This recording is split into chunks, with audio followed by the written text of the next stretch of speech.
വെള്ളിയാഴ്ചയും ഖതീബ് നിങ്ങളെ ഓർമ്മപ്പെടുത്താറില്ലേ? നിങ്ങളോട് പ്രസംഗിക്കാറില്ലേ? എന്താണ് എല്ലാ നിസ്കാരത്തിലും വെള്ളിയാഴ്ച ജുമുഅ നിസ്കാരത്തിന് ഖതീബ് മാറിയാലും ഇമാമ് മാറിയാലും പള്ളി മാറിയാലും മാറാത്തൊരു ആയത്തുണ്ട്. ഫദക്കിർ ഇന്നമാ അൻത മുദക്കിർ ലസ്ത അലൈഹിം ബിമുസൈത്തിർ ഇല്ലാ മൻ തവല്ലാ വകഫർ ഫയുഅദ്ദിബുഹുല്ലാഹുൽ അദബൽ അക്ബർ. അല്ലാഹ്, ഞാൻ എൻ്റെ ചെറുപ്പക്കാരോട്, ഞാൻ എൻ്റെ മുസ്ലിം സഹോദരങ്ങളോട് എത്ര കാലമായി ഈ ആയത്ത് കേൾക്കാൻ തുടങ്ങിയിട്ട് ഇന്ന് വരെ ഒരു ഉസ്താദിനോട് ചോദിച്ചിട്ടുണ്ടോ ഇത് മാത്രം എന്താണ് ഇങ്ങനെ ഓതുന്നത്, ഇതെന്താണ് ഇങ്ങനെ ഉറക്കെ ഓതുന്നത്? സാധാരണ പകൽ സമയത്ത് നിസ്കരിക്കുന്ന നിസ്കാരത്തിലൊക്കെ പതുക്കെ ഓതുമ്പോ ഈ വെള്ളിയാഴ്ച നിസ്കാരത്തില് അതുപോലെ പെരുന്നാൾ നിസ്കാരത്തില് ഈ സൂറത്ത് ഇങ്ങനെ ഉറക്കെ ഓതുന്നതെന്താ? ഈ ആയത്ത് ഉറക്കെ ഓതുന്നതെന്താ? കഴിഞ്ഞ കൊല്ലത്തെ ഇമാമും ഇങ്ങനെയാണല്ലോ, മറ്റേ പള്ളിയിലും ഇങ്ങനെയാണല്ലോ. ഖുർആനിൽ വേറെ സൂറത്തുകളില്ലയോ, ആയത്തുകളില്ലയോ? ഞാൻ ചോദിക്കുന്നു, വിശുദ്ധ റമദാനാണ് വരുന്നത്. റമദാനിലെ ഏറ്റവും വലിയ പ്രത്യേകത നോമ്പ് നോൽക്കൽ മാത്രമല്ല, നിസ്കരിക്കൽ മാത്രമല്ല. നിസ്കാരം എല്ലാ മാസത്തിലും ഉണ്ട്, നോമ്പ് എല്ലാ മാസത്തിലും ഉണ്ട്, സദക്ക എല്ലാ മാസത്തിലുമുണ്ട്. അല്ലാഹുവിന്റെ റസൂല് റമദാനിൽ മാത്രം ചെയ്തൊരു അമലുണ്ട്. അതെന്താണെന്നറിയോ? കാന യുദാരിസുൽ ഖുർആൻ, ഖുർആൻ പഠനം നടത്തല. എല്ലാ മാസവും ഖുർആൻ ഓതാറുണ്ട്, എല്ലാ ദിവസവും ഖുർആൻ ഓതാറുണ്ട്. പക്ഷെ റമദാനിൽ മാത്രമായി തങ്ങൾ ചെയ്തിരുന്നത് ഖുർആൻ ഓതലല്ല,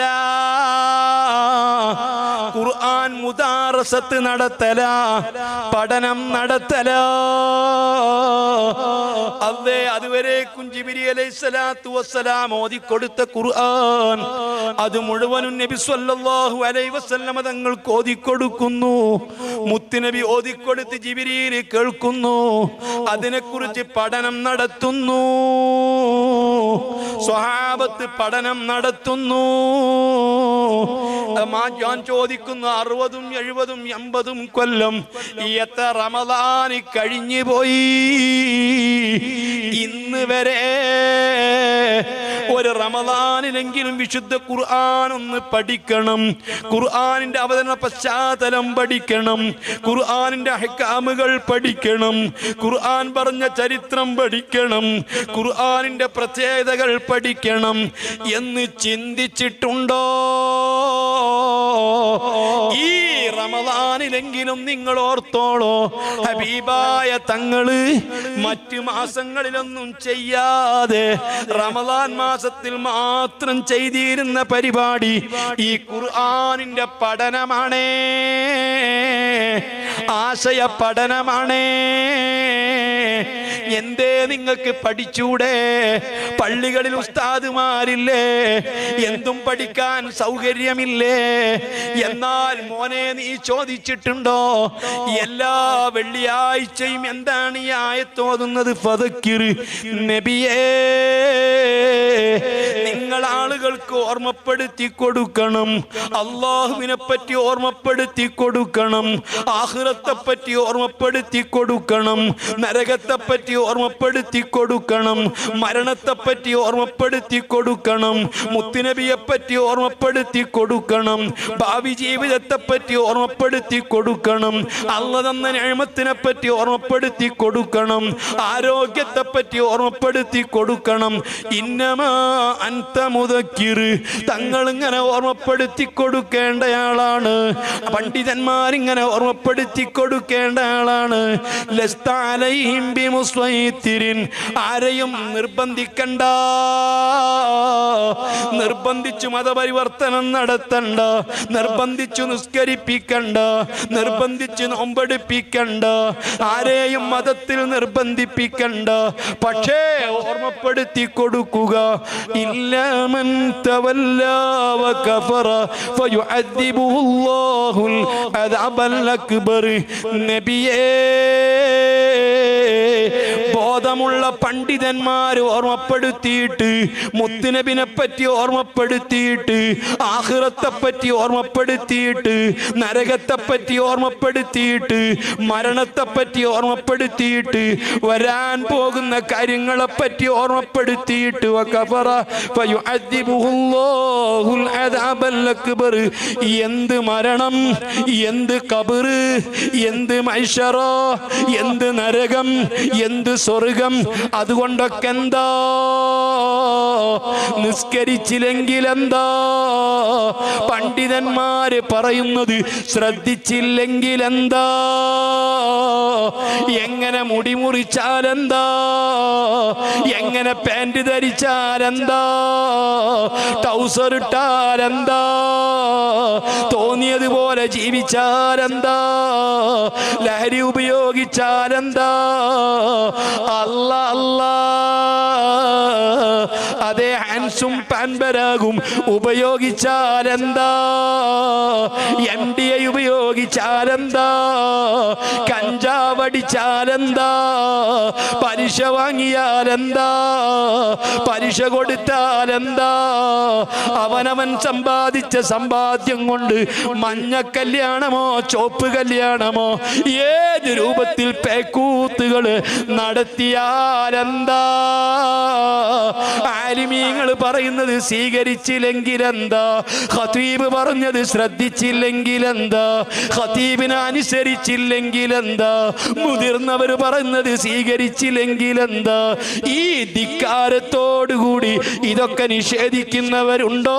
ഫയുഅദ്ദിബുഹുല്ലാഹുൽ അദബൽ അക്ബർ. ഏറ്റവും വലിയ ശിക്ഷ അല്ലാഹു ശിക്ഷിക്കുന്നതാ. അല്ലാഹുവിന്റെ ശിക്ഷ അത് വർണ്ണിക്കാൻ കഴിയൂല, ചിന്തിക്കാൻ കഴിയൂല, ഓർക്കാൻ കഴിയൂല. ഗോണ്ടനാമോ ജയിലിൽ കേട്ടിട്ടുണ്ട്, അബൂ ഖുറൈബ് ജയിലിൽ കേട്ടിട്ടുണ്ട്, ഹിറ്റ്ലറുടെ ശിക്ഷകൾ കേട്ടിട്ടുണ്ട്. നെതന്യാഹുവിന്റെ പട്ടാളക്കാരി പാവപ്പെട്ട മുസ്ലിമീങ്ങളെ നിഷ്കരുണമായിട്ട് കൊന്നു തീർക്കുന്നത് ഞാനും നീയും അറിഞ്ഞിട്ടുണ്ട്. അസദുൽ ബഷാറിന്റെ പട്ടാളം ചെയ്തു കൂട്ടുന്ന പരാക്രമങ്ങൾ അറിഞ്ഞിട്ടുണ്ട്. പക്ഷേ പടച്ച റബ്ബിന്റെ ശിക്ഷ അറിഞ്ഞിട്ടില്ല. ഫലാ യുഅദ്ദിബു അദാബഹു അഹദ് വലാ യൂസിഖു വസാഖഹു അഹദ്. അല്ലാഹ് ശിക്ഷിക്കും പോലെ ഒരാളും ശിക്ഷിക്കൂല.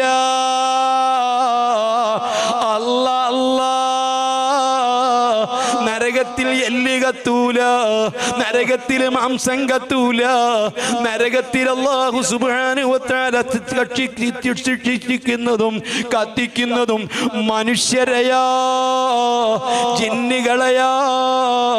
ഒരു പന്നിയും നരകത്തിലില്ല, ഒരു പട്ടിയും നരകത്തിലില്ല, ഒരു ക്ഷുദ്രജീവിയും നരകത്തിലില്ല. നരകത്തിലുള്ളത് മനുഷ്യരാ, ജിന്നുകളാ. അല്ലാഹു സ്വർഗം നിറയ്ക്കുമെന്നാർക്കും വാക്ക് കൊടുത്തിട്ടില്ല. അതേ സമയത്തിൽ അംല അന്ന ജഹന്നമ മിനൽ ജിന്നതി വന്നാസി അജ്മഈൻ. മനുഷ്യരെ കൊണ്ട് ജഹന്നമ് നിറക്കുന്നതാണ്, ജിന്നുകളെ കൊണ്ട് നിറക്കുന്നതാണ്. അല്ലാ, ഞാൻ പഠിച്ച ജഹന്നം, ഖുർആൻ പറഞ്ഞൊരു ജഹന്നം, മുത്തുനബി കണ്ടുവന്നൊരു ജഹന്നം, അവിടുന്ന് വിവരിച്ചു കൊടുത്തൊരു ജഹന്നം, ജിബ്രീൽ പേടിച്ചു കരഞ്ഞൊരു ജഹന്നം. അല്ലാ അല്ലാ, ജഹന്നമിൽ കത്തിക്കുന്ന കല്ലുകൾ നിങ്ങളോ കരുതിയോ കരിങ്കല്ലാണെന്ന്, നിങ്ങളോ കരുതിയോ ചെങ്കല്ലാണെന്ന്, നിങ്ങളോ കരുതിയോ മാർബിൾ കല്ലാണെന്ന്, നിങ്ങളോ കരുതിയോ വെള്ളാരം കല്ലാണെന്ന്. അല്ല അല്ല, ജഹന്നമിൽ കത്തിക്കപ്പെടുന്ന കല്ല് അത് ഗന്ധകത്തിന്റെ കല്ല. ഗന്ധകം കണ്ടിട്ടുണ്ടോ? ഒരു കയ്യിൽ പിടിക്കാൻ വലിപ്പമുള്ള ഗന്ധകത്തിന്റെ കല്ല് ഈ സദസ്സിലൊന്ന് കത്തിച്ചു വെച്ചാൽ എന്തൊരു പ്രകാശമാ! അതിന്റെ ചൂട് കൊണ്ടൊരാളും സമീപത്ത് നിൽക്കൂല, അതിന്റെ ദുർഗന്ധം കൊണ്ട് പരിസരത്ത് നിൽക്കൂല. അത്തരം ഗന്ധകത്തിന്റെ കല്ല നരകത്തിൽ കത്തിക്കപ്പെടുന്നത്. നിറയെ പഴുത്തത ചുട്ടുപഴുത്ത വെള്ളമാ. മോനെ, കേട്ടിട്ടുണ്ടോ? അഗ്നിപർവ്വതം പൊട്ടിത്തെറിച്ചു എന്ന് കേൾക്കാറില്ലേ? ലാവ പുറത്തു വന്നു എന്ന് കേൾക്കാറില്ലേ? ഉമ്മമാർക്കറിയുമോ? ഉപ്പമാർക്കറിയുമോ? നാം സാധാരണ ചായ കാച്ചുമ്പോ, വെള്ളം തിളപ്പിക്കുമ്പോ 100 ഡിഗ്രി ചൂട് കൊടുത്താൽ ആ വെള്ളം ഇങ്ങനെ കത്തിത്തിളക്കുന്നത്. കത്തിത്തിളക്കാൻ 100 ഡിഗ്രി ചൂടാ. ആ കത്തിത്തിളക്കുന്ന വെള്ളം നീ ഒന്ന് ശരീരത്തിൽ ഒഴിക്കുമോ? അതിലേക്ക് നീ നിന്റെ കൈയൊന്ന് കടത്തുമോ? അത് നിന്റെ ശരീരത്തിലൊന്ന് ഒഴിക്കുമോ? കണ്ണിലൊഴിക്കുമോ? മുഖത്തൊഴിക്കുമോ? അത് 100 ഡിഗ്രി ചൂടാ. അതേ സമയത്ത് അഗ്നിപർവ്വതം പൊട്ടിത്തെറിച്ചിട്ട് ലാവ പുറത്ത് വരുമ്പോ ലാവന്റെ ചൂടറിയുമോ? അത് 100 ഡിഗ്രി അല്ല, 1000 ഡിഗ്രി അല്ല, 2000 ഡിഗ്രി അല്ല, 4500 ഡിഗ്രി ചൂടുള്ള ലാവയില്ലയോ? ഇത് നരകത്തിലെ തീയിന്റെ ചൂടിന്റെ 69ൽ 1 അംശമല്ലയോ? അത്തരം ചൂടുള്ള വെള്ളമാ നരകത്തിന്റെ ഫ്ലോറിൽ മുഴുവനും ഉള്ളത്. നരകത്തിൽ നല്ല കാറ്റുകളുണ്ട്, രോമങ്ങളിൽ കൂടി പ്രവേശിക്കുന്ന നല്ല ചുടുകാറ്റാണ്.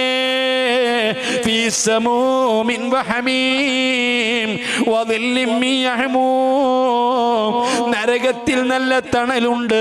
അത് നരകത്തിൽ നിന്ന് ഉയരുന്ന കരിമ്പുകയുടെ തണലാണ്. ഈ നരകത്തിൽ വെച്ച് മനുഷ്യൻ എത്ര കൊല്ലം നരകത്തിലിട്ടാലും അവന്റെ മാംസം വേവൂല, എല്ലുകൾ വേവൂല.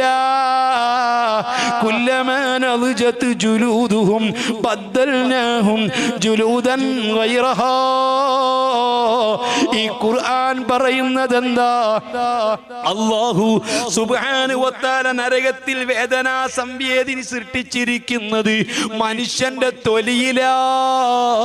തൊലിയിലാണ് വേദനാ സംവേദിനികൾ ഉള്ളത്. നന്നായിട്ട് തീപ്പൊള്ളലേറ്റ ഒരാളെ കൊണ്ടുപോയി ഹോസ്പിറ്റലിൽ കിടത്തിയാൽ ചുറ്റുഭാഗത്തും മറയിട്ടതിന് ശേഷം ഡോക്ടർമാര് ചെയ്യുന്നത് നല്ല മുട്ടുസൂചി കൊണ്ട് കുത്തല. മുട്ടുസൂചി കൊണ്ട് പൊള്ളലേറ്റ ഭാഗത്ത് ഇങ്ങനെ കുത്തുമ്പോ ഹോ എന്ന് പറഞ്ഞ് കരയുന്നുവെങ്കിൽ ഡോക്ടർമാർക്ക് പ്രതീക്ഷയാ. വേദനാ സംവേദിനി നശിച്ചിട്ടില്ല. പക്ഷേ അങ്ങനെ മുട്ടുസൂചി കൊണ്ട് കുത്തിയിട്ടറിയുന്നില്ലെങ്കിൽ ഡോക്ടർമാർക്ക് പ്രതീക്ഷയില്ല, രക്ഷപ്പെടുമെന്ന് തോന്നുന്നില്ല. അല്ലാഹു പടച്ചു വെച്ചത് ഈ തൊലിയിലാണ് വേദനാ സംവേദിനികള്. അതുകൊണ്ട് തന്നെ നരകത്തിൽ മാറി മാറി വരുന്നത് നിന്റെ തൊലികൾ മാത്രമാ. ഉരുകി ഉരുകി ഒലിക്കുന്നത് തൊലികൾ മാത്രമാ. അല്ലാ അല്ലാ, വിശുദ്ധ ഖുർആൻ പറഞ്ഞൊരു നരകം കേൾക്കണോ?